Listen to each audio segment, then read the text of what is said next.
Hi everyone, ఈ వీడియోలో నేను జావా స్క్రిప్ట్లోని కాల్ బ్యాక్ హెల్ప్ ప్రాబ్లం గురించి ఎక్స్ప్లెయిన్ చేస్తున్నా. ఈ ప్రాబ్లం గురించి తెలియాలి అంటే ఫస్ట్ కాల్ బ్యాక్ ఫంక్షన్ అంటే ఏంటో తెలియాలి. ఈ కాన్సెప్ట్ గురించి నేను ఆల్రెడీ ఇంతకుముందు వీడియో చేశాను. ఆ వీడియో లింక్ ఈ వీడియో డిస్క్రిప్షన్లో పెడుతున్నా. ఎవరికైనా తెలియకపోతే ఫస్ట్ కాల్ బ్యాక్ ఫంక్షన్ గురించి తెలుసుకుని అప్పుడు ఈ వీడియో చూడండి. ఈ వీడియోలో కూడా జస్ట్ కాల్ బ్యాక్ ఫంక్షన్ గురించి సింపుల్గా ఎక్స్ప్లెయిన్ చేస్తున్నా.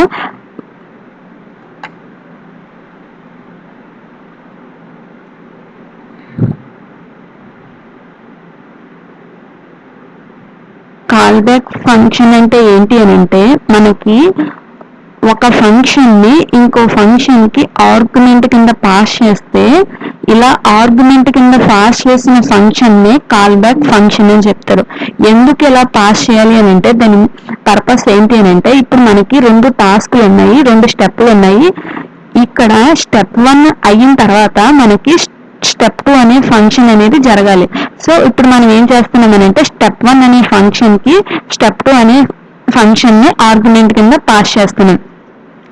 సో ఈ స్టెప్ 1 అనే ఫంక్షన్ కి ఇక్కడ మనం ఈ ఆర్గ్యుమెంట్ కి నేమ్ ఏదైతే ఇస్తామో ఇక్కడ మనం స్టెప్ 2 ఫంక్షన్ పాస్ చేస్తున్నాం కదా, ఈ నెక్స్ట్ టాస్క్ అనేది కూడా సేమ్ ఆ స్టెప్ 2 అనే ఫంక్షన్ ని పాయింట్అవుట్ చేస్తుంది. కాకపోతే ఇక్కడ ఇంకొక నేమ్ ఇచ్చాం దానికే.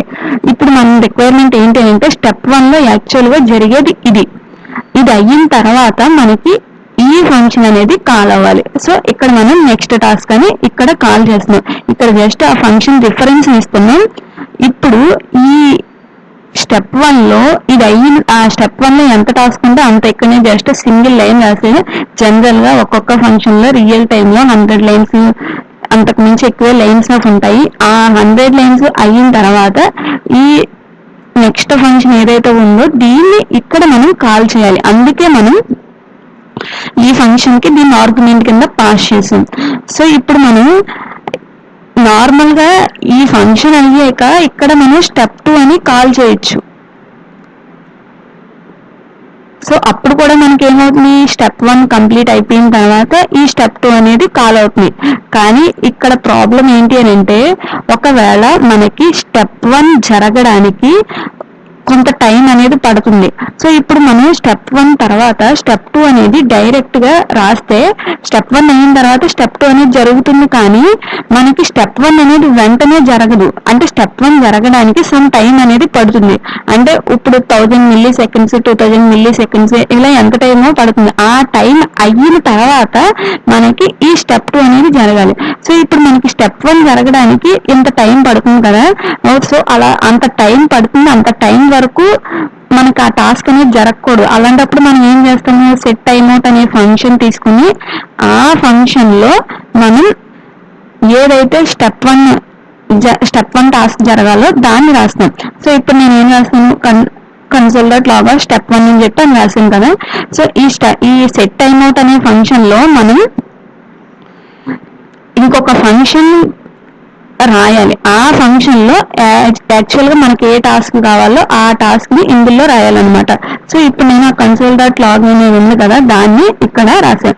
సో ఇక్కడ నేను యారో ఫంక్షన్ రాశాను. యారో ఫంక్షన్ అంటే ఏంటి అని అంటే జస్ట్ ఈ పారాంథసిస్ అనేది మనకు ఒకవేళ ఆ ఫంక్షన్ కి ఆర్గ్యుమెంట్స్ కావాలంటే ఇవ్వాలి. ఇక్కడే యారో సింబల్ ఈక్వల్ టు తర్వాత greater than symbol arrow symbol. So ఈ సెట్ టైమ్అవుట్ అనే ఫంక్షన్ ఒక ఫంక్షన్ ని ఎగ్జిక్యూట్ చేస్తుంది. ఇక్కడ ఎంత టైం అయితే మెన్షన్ చేస్తామో ఆ టైం తర్వాత మనకి ఆ టాస్క్ అనేది జరుగుతుంది. సో ఇప్పుడు మనం ఏం చేసాము, స్టెప్ 1 ఫంక్షన్ కాల్ చేసాము, ఇక్కడ మనం స్టెప్ 2 ఫంక్షన్ ని కాల్ చేసాము. సో ఇక్కడ నేను ఫస్ట్ ఈ స్టేట్మెంట్ ని కామెంట్ చేస్తున్నాను. మన రిక్వైర్మెంట్ ఏంటి అని అంటే స్టెప్ 1 తర్వాత స్టెప్ 2 జరగాలి. సో ఇప్పుడు నేను రీఫ్రెష్ చేస్తుంటే మనకి ఏమవుతుంది అని అంటే ఫస్ట్ స్టెప్ 2 డన్ అని వచ్చి తర్వాత స్టెప్ 1 డన్ అని వచ్చింది. ఎందుకు, ఇక్కడ మనం కాల్ చేసింది నార్మల్ గా స్టెప్ 1 తర్వాత స్టెప్ 2ని. కానీ స్టెప్ 1 లో మనం ఏం రాసాము, సెట్ టైమ్అవుట్ అనే ఫంక్షన్ రాసాము. సెట్ టైమ్అవుట్ అనేది అసింక్రోనస్ ఫంక్షన్. ఇది ఏం చేస్తుంది అని అంటే సెట్ టైమ్అవుట్ లో మనకి అసింక్రోనస్ ఫంక్షన్ ఉంది కాబట్టి ఈ ఫంక్షన్ ని ఫ్లో నార్మల్ ఎగ్జిక్యూషన్ నుంచి బయటకు తీసుకెళ్ళి దీని తర్వాత మనకి ఏదైతే ఉందో ఆ టాస్క్ అనేది జరిగిపోతుంది అనమాట. ఇది జరగడానికి ఇది అసిన్క్రనస్ గా జరుగుతుంది. సో ఇది అయ్యేంత వరకు ఈ నెక్స్ట్ స్టేట్మెంట్స్ అనేవి వెయిట్ చేయవు. సో అసిన్క్రనస్ గా జరుగుతుంది కాబట్టి ఆ కంప్లీట్ అయ్యేంత వరకు నెక్స్ట్ స్టేట్మెంట్స్ వెయిట్ చేయాల్సిన పని లేదు కాబట్టి స్టెప్ 2 అనేది ఎగ్జిక్యూట్ అయిపోతుంది. తర్వాత 2000 మిల్లీ సెకండ్స్ తర్వాత ఈ సెట్ టైమ్ అవుట్ లో మనం రాసాం కదా, ఈ పార్ట్ అనేది ఎగ్జిక్యూట్ అవుతుంది. సో ఇప్పుడు మనం ఏం చేసాము, స్టెప్ 1 కాల్ చేసాము, దాంట్లో సెట్ టైమ్ అవుట్ పెట్టి 2000 సెకండ్స్ తర్వాత 2000 మిల్లీ సెకండ్స్ తర్వాత ఈ స్టెప్ 1 రన్ రాసాము. సో అప్పుడు ఈ ఫంక్షన్ అనేది కంప్లీట్ అయిపోయింది. ఇప్పుడు మనం స్టెప్ 2 ఇక్కడ కాల్ చేస్తున్నాం, కానీ అది ముందే ఎగ్జిక్యూట్ అయిపోతుంది. సో ఇలా కాకుండా మనకి ఏం అవ్వాలి అని అంటే స్టెప్ 1 లోనే ఒక ఫంక్షన్ ఆర్గ్యుమెంట్ కింద పాస్ చేసి ఇక్కడ మనకి ఎప్పుడైతే స్టెప్ 1 డన్ అని అవుతుందో అప్పుడు దాని తర్వాత మనం స్టెప్ 2ని కాల్ చేయాలి. అప్పుడే మనకి సీరియల్లో ఎగ్జిక్యూషన్ అనేది అంటే మనకి కావాల్సిన ఆర్డర్ లో టాస్క్లు అనేవి జరుగుతాయి. సో ఇప్పుడు నేను స్టెప్ 2ని ఇక్కడ పాస్ చేస్తున్నా.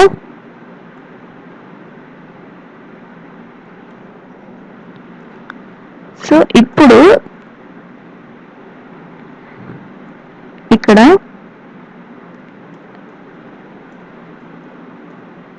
నెక్స్ట్ టాస్క్ అని ఒక ఫంక్షన్ ని ఆర్గ్యుమెంట్ కింద తీసుకున్నా. 2000 మిల్లీ సెకండ్స్ తర్వాత ఈ సెట్ టైమ్ అవుట్ లో ఏదైతే ఉందో ఆ టాస్క్ జరుగుతుంది. సో దాంట్లో అది అవుతుంది కదా మనకి, అది అయిపోయిన తర్వాత లాస్ట్ లో ఇక్కడ మనం నెక్స్ట్ టాస్క్ ఏదైతే ఉందో దాన్ని ఇక్కడ మనం కాల్ చేస్తున్నాం. ఇప్పుడు మనకి ఏమవుతుందంటే మనకి కావాల్సిన ఆర్డర్ లో ఫస్ట్ స్టెప్ 1 జరుగుతుంది, తర్వాత స్టెప్ 2 జరుగుతుంది. సో ఇప్పుడు మనకి ఎలా వస్తుంది అంటే స్టెప్ 1 తర్వాత స్టెప్ 2 డన్ అని వచ్చింది. సో ఇక్కడ మనం ఈ సెట్ టైమ్ అవుట్ లోనే ఈ నెక్స్ట్ టాస్క్ ని కాల్ చేయాలి. అలా కాకుండా సెట్ టైమ్ అవుట్ లో కాకుండా నార్మల్ గా బయట రాస్తే సెట్ టైమ్ అవుట్ లో మనం ఒక ఫంక్షన్ రాసి ఆ ఫంక్షన్ లో రాస్తేనే మనకి నెక్స్ట్ టాస్క్ ఈ కన్సోల్ డాట్ లాగ్ ప్రింట్ అయిన తర్వాత నెక్స్ట్ టాస్క్ కాల్ అవుతుంది. కానీ ఇప్పుడు నేను ఏం చేశాను, సెట్ టైమ్ అవుట్ తర్వాత ఈ టాస్క్ రాశాను. సో ఇప్పుడు మనకి ఏమవుతుందంటే మళ్ళీ సేమ్ ఇంతకు ముందు స్టెప్ 1 కాల్ చేసి సెపరేట్ గా స్టెప్ 2 కాల్ చేస్తే సెపరేట్ గా ఎలా జరిగిందో అలానే జరుగుతుంది. సో ఇలా ఈ టాస్క్ అనేది కంప్లీట్ అయిన తర్వాత మనకి నెక్స్ట్ టాస్క్ వెళ్ళాలి. ఈ టాస్క్ ఎప్పుడు కంప్లీట్ అవుతుంది, ఈ లైన్ తర్వాత. సో ఆ లైన్ తర్వాత మనకి నెక్స్ట్ టాస్క్ ని కాల్ చేయాలి. ఇలా కాల్ చేసినప్పుడే మనకి ఆర్డర్ లో అనేది జరుగుతుంది టాస్క్. సో ఇప్పుడు మనకి 2 స్టెప్స్ ఉన్నాయి కాబట్టి సరిపోయింది.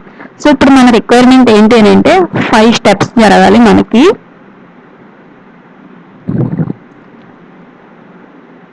సో 5 స్టెప్స్ జరగాలి. అందులో ఫస్ట్, సెకండ్, థర్డ్ స్టెప్స్ కి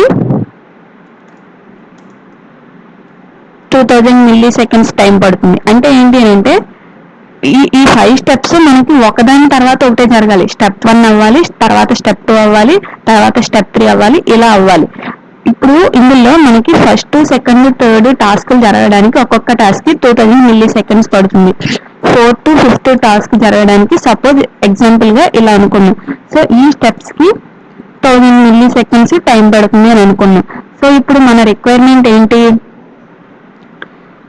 ఫస్ట్ టాస్క్ 2000 మిల్లీ సెకండ్స్ తీసుకుంటుంది. అంటే ఏంటి, 2000 మిల్లీ సెకండ్స్ తర్వాత స్టెప్ 1 డన్ అనే స్టేట్మెంట్ మనకి ప్రింట్ అవ్వాలి. సో ఇప్పుడు ఈ నెక్స్ట్ టాస్క్ ఏదైతే ఉందో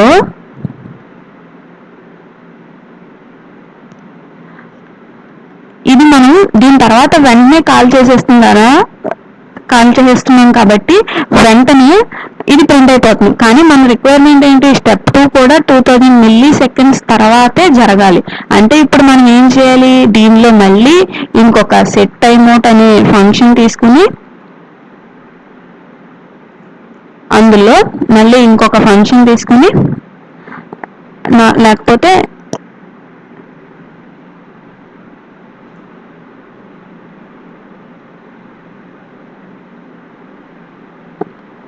ఇందులో నెక్స్ట్ టాస్క్ అనే ఫంక్షన్ ని ఇక్కడ ఆర్గ్యుమెంట్ కింద పాస్ చేసేయాలి. ఎప్పుడు 2000 మిల్లీ సెకండ్స్ తర్వాత. 2000 మిల్లీ సెకండ్స్ తర్వాత ఆ ఫంక్షన్ అనేది ఎగ్జిక్యూట్ అవ్వాలి. సో ఇప్పుడు మనం చూసినట్టయితే అవుట్పుట్ స్టెప్ 1 డన్ అని వస్తుంది, మళ్ళీ 2000 మిల్లీ సెకండ్స్ తర్వాత స్టెప్ 2 డన్ అని వచ్చింది. సో ఇప్పుడు మనకి ఏమైంది,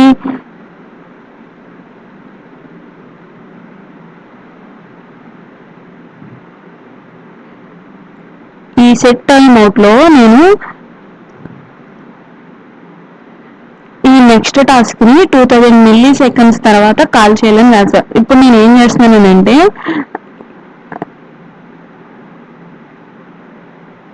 ఈ స్టెప్ 2 సెపరేట్ గా ఫంక్షన్ తీసుకోకుండా జస్ట్ స్టెప్ 1 లోనే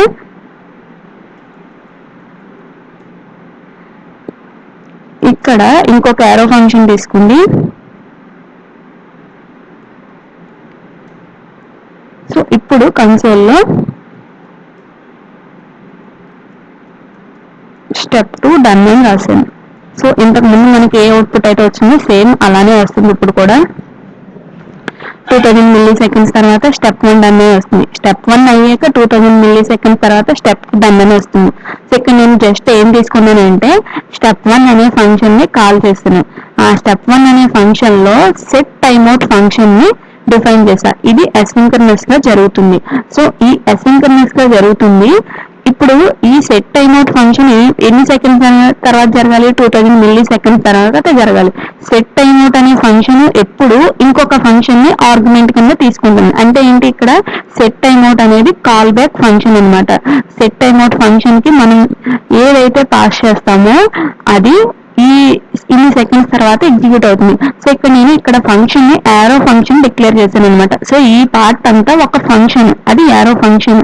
సో అది 2000 మిల్లీ సెకండ్స్ తర్వాత జరుగుతుంది. సో ఎందుకు 2000 మిల్లీ సెకండ్స్ తర్వాత జరుగుతుంది అంటే మనకి 2000 మిల్లీ సెకండ్స్ అయిన తర్వాతే మనకి స్టెప్ 1 అనేది కంప్లీట్ అవుతుంది అని మనం ఎస్యూమ్ చేసుకున్నాం కాబట్టి. సో ఇప్పుడు స్టెప్ 1 అయిపోయింది, 2000 మిల్లీ సెకండ్స్ తర్వాత స్టెప్ 1 డన్ అనేది ప్రింట్ అయింది. మళ్ళీ 2000 సెకండ్స్ కి స్టెప్ 2 అనేది ఫినిష్ అవుతుంది కదా. సో మళ్ళీ మనం ఏం చేయాలి, ఇంకొక సెట్ టైమ్ అవుట్ ఫంక్షన్ తీసుకుని 2000 మిల్లీ సెకండ్స్ అయ్యాక ఈ ఇంకో ఫంక్షన్ మనం తీసుకున్నాం ఈ యారో ఫంక్షన్, దీంట్లో మనం స్టెప్ 2 డన్ అని రాసాం. ఎందుకు, 2000 మిల్లీ సెకండ్స్ అయిన తర్వాత స్టెప్ 1 అవ్వాలి. 2000 మిల్లీ సెకండ్స్ కి స్టెప్ 1 అవుతుంది. స్టెప్ 1 అయ్యాక మళ్ళీ 2000 మిల్లీ సెకండ్స్ కి స్టెప్ 2 జరుగుతుంది. ఇప్పుడు మనకి స్టెప్ 2 అయ్యాక, సో ఈ స్టేట్మెంట్ జరిగిన తర్వాత మనకి మళ్ళీ ఇంకో 2000 మిల్లీ సెకండ్స్ తర్వాత స్టెప్ 3 అనేది జరుగుతుంది. అంటే ఇప్పుడు మనం ఏం చేయాలి, మళ్ళీ ఇంకో సెట్ టైమ్ అవుట్ ఫంక్షన్ తీసుకుని మళ్ళీ దీంట్లో ఇంకొక యారో ఫంక్షన్ తీసుకుని దీంట్లో నేను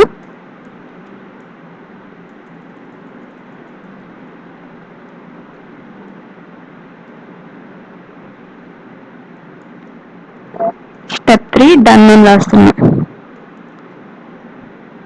సో ఇది ఎప్పుడు జరగాలి, మళ్ళీ 2000 మిల్లీ సెకండ్స్ అయిన తర్వాత అప్పుడు జరగాలి. సో ఇప్పుడు మనకి ఎలా వస్తుంది, స్టెప్ 1 డన్ అనేది 2000 మిల్లీ సెకండ్స్ తర్వాత, అది అయిన తర్వాత మళ్ళీ 2000 మిల్లీ సెకండ్స్ కి స్టెప్ 2, అది అయిన తర్వాత స్టెప్ 3 ఇలా వస్తుంది. సో ఇప్పుడు మనకి ఇంకా ఏమున్నాయి, స్టెప్ 4 స్టెప్ 5 కూడా ఉన్నాయి.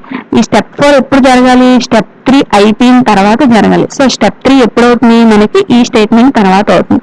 సో స్టెప్ 3 అయిపోయాక 1000 మిల్లీ సెకండ్స్ తీసుకుంటుంది స్టెప్ 4 జరగడానికి. సో మళ్ళీ మనం ఏం చేయాలి, సెట్ టైమ్ అవుట్ అనే ఫంక్షన్ తీసుకుని మళ్ళీ దీనిలో ఇంకొక ఫంక్షన్ తీసుకుని సెట్ టైమ్ అవుట్ అనేది ఎప్పుడు ఒక ఫంక్షన్ ని ఆర్గ్యుమెంట్ కింద తీసుకుంటుంది, ఆ ఫంక్షన్ ని కాల్ చేస్తుంది. సో ఆ సెట్ టైమ్ అవుట్ ఫంక్షన్ మనకి మనం ఏదైతే పాస్ చేస్తున్నామో అది కాల్ బ్యాక్ అవుతుంది అనమాట.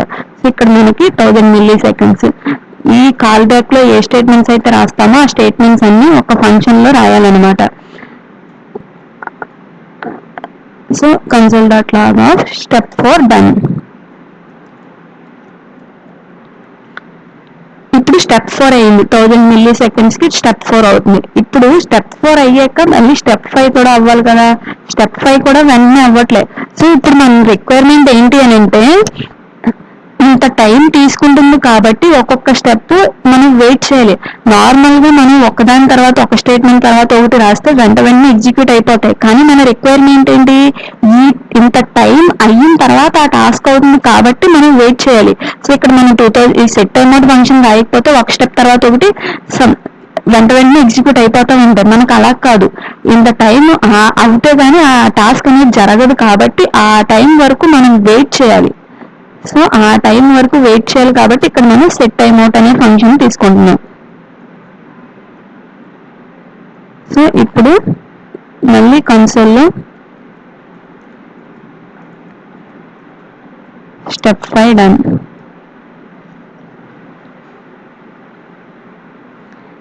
స్టెప్ 5 జరగడానికి మనకి ఎంత టైం పడుతుంది? 1000 milliseconds. 1000 milliseconds అయ్యాక మనకి ఈ సెట్ టైమ్ అవుట్ లో మనం పాస్ చేసిన ఫంక్షన్ ఏదైతే ఉందో స్టెప్ 5 డన్ అనే స్టేట్మెంట్ అనేది ప్రింట్ అవుతుంది. ఆ ఫంక్షన్ లో జస్ట్ మనం ఒక స్టేట్మెంట్ రాసాం. సో ఇప్పుడు మనం ఏం చేసామంటే 5 టాస్క్లు ఉన్నాయి. ఫస్ట్ 3 టాస్క్లు, ఈ 5 టాస్క్లు ఒకదాని తర్వాత ఒకటి జరగాలి. ఫస్ట్ 3 టాస్క్లకి 2000 milliseconds, 4, 5 టాస్క్ కి 1000 milliseconds. సో ఇప్పుడు మనం రన్ చేసినట్టయితే సేమ్ ఆర్డర్ లో అంత టైం అయిన తర్వాత ఒక్కొక్కటి అలా ప్రింట్ అవుతుంది అన్నమాట. సో ఇప్పుడు కాల్ బ్యాక్ హెల్ అంటే ఏంటి అని అంటే, సో ఇక్కడ మనం ఏం చేసామని అంటే ఫస్ట్ టాస్క్ అయ్యాక మళ్ళీ సెట్ టైమ్ అవుట్ రాస్తున్నాం, మళ్ళీ సెట్ టైమ్ అవుట్ రాస్తున్నాం సెకండ్ స్టెప్ కి, మళ్ళీ థర్డ్ స్టెప్ కి మళ్ళీ సెట్ టైమ్ అవుట్ రాస్తున్నాం, మళ్ళీ ఫోర్త్ స్టెప్ కి సెట్ టైమ్ అవుట్ రాస్తున్నాం. సో ఇక్కడ మనకి ఏమవుతుంది అంటే ఒక ప్రాపర్ స్ట్రక్చర్ లో మనకి ఈ కోడ్ అనేది చూస్తే అర్థం కాదు ఎవరికి. జనరల్ గా మనం కోడ్ రాసినప్పుడు అర్థమవుతుంది, తర్వాత మనం ఎప్పుడు చూసినా ఈ స్ట్రక్చర్ అనేది ఏ స్టెప్ తర్వాత ఏం జరుగుతుందో మనం కోడ్ ఎలా చూడంగానే అర్థం కాదు. సో దీన్నే కాల్ బ్యాక్ హెల్ అని చెప్తారనమాట. సో మనకి ఎసిన్క్రోనస్ టాస్క్లు మల్టిపుల్ ఉన్నప్పుడు, అంటే ఏంటి, ఎసిన్క్రోనస్ టాస్క్లు మల్టిపుల్ ఉన్నాయి, అందులో ఒక్కొక్కటి ఒక దాని తర్వాత ఒకటి జరగాలి అని అనుకున్నప్పుడు మనకి ఈ కాల్ బ్యాక్ ఫంక్షన్స్ ని యూజ్ చేయడం ద్వారా మనకి కాల్ బ్యాక్ ఫంక్షన్ ఏం చేస్తుంది, ఇక్కడ మనం తీసుకున్న కాల్ బ్యాక్ ఫంక్షన్ ఏం చేస్తుంది, ఒకటైన తర్వాత ఇంకొక దాన్ని అలా పాస్ అయ్యేలా మనం రాసాం. సో ఇక్కడ మనం రాసినప్పుడు అయితే మనకు అర్థమవుతుంది, తర్వాత చూస్తే ఇక్కడ మనకి ఏం జరుగుతుందో అర్థం కావట్లేదు. సో ఈ కాల్ బ్యాక్స్ వల్ల కాల్ బ్యాక్స్ వల్ల డిసడ్వాంటేజ్ ఏంటి అంటే ఇప్పుడు మనకి 5 స్టెప్స్ ఉన్నాయి కాబట్టి సరిపోయింది. అదే 100 స్టెప్స్ ఉంటే సేమ్ అదే ఇక్కడ మనకి ఈ పిరమిడ్ షేప్ లో ఎలా ఉందో అది 100 స్టెప్స్ కి ఈ షేప్ లో ఇలా వస్తుంది అనమాట. సో ఇక్కడ నుంచి ఇక్కడ వరకు సేమ్ ఆ స్ట్రక్చర్ అనేది ఇలా ఫామ్ అవుతుంది. దీన్నే కాల్ బ్యాక్ హెల్ అంటారు. సో దానివల్ల మనకి కోడ్ రీడబిలిటీ అనేది తగ్గుతుంది. సో దీన్ని ఓవర్కమ్ చేయడానికి ప్రామిసెస్ అనే కాన్సెప్ట్ ఇంట్రొడ్యూస్ అయ్యింది ES6 లో. సో ఆ ప్రామిసెస్ కాన్సెప్ట్ గురించి నేను నెక్స్ట్ వీడియోలో ఎక్స్ప్లెయిన్ చేస్తాను. Thank you.